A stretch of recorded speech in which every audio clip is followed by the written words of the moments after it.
Adam আব্বাসের মতো ফুটবলাররাও বাংলাদেশে পর্যাপ্ত সুযোগ সুবিধা ও প্রাপ্য সম্মানটুকু পাচ্ছেন না। অ্যাডাম আব্বাসের সুযোগ ছিল ইংল্যান্ড, নাইজেরিয়া কিংবা জ্যামাইকা জাতীয় দলে খেলার, কিন্তু তিনি বেছে নিয়েছেন বাংলাদেশকে। তবে বাংলাদেশে আসার পর থেকেই তাকে অনুশীলন করতে হচ্ছে কর্দমাক্ত মাঠে, যা হয়তো অনেকটা নিরাশই করবে তাকে, কেননা তিনি এমন পরিবেশের সঙ্গে হয়তো পরিচিত হননি আগে।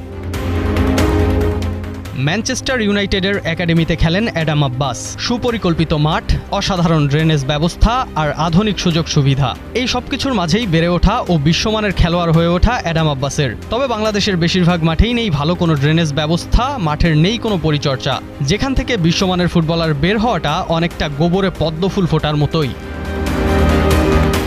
অ্যাডাম আব্বাস বাংলাদেশে আসার পর প্রথম দিন অনুশীলনেই খেলেছেন পানি ও কাদামাখা মাঠে। হাঁটু অবধি কাদা আর বড় বড় ঘাসের মাঝে মনে হচ্ছিল পাড়ার কোনো ফুটবল ম্যাচের জন্য অনুশীলন করছেন তারা। কে বলবে তারা বাংলাদেশ ফুটবলের ভবিষ্যৎ?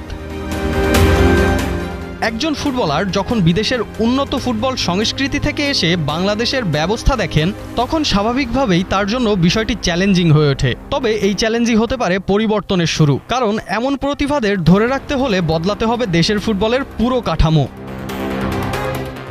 বাংলাদেশের ফুটবলে এখন আর প্রতিভার অভাব নেই, অভাব শুধু সুযোগ সুবিধা আর সঠিক ব্যবস্থাপনার। অ্যাডাম আব্বাসদের মতো ফুটবলাররা যদি প্রয়োজনীয় সুযোগ সুবিধা ও সম্মান পান, তাহলে দেশের ফুটবল এগিয়ে যেতে পারে নতুন উচ্চতায়।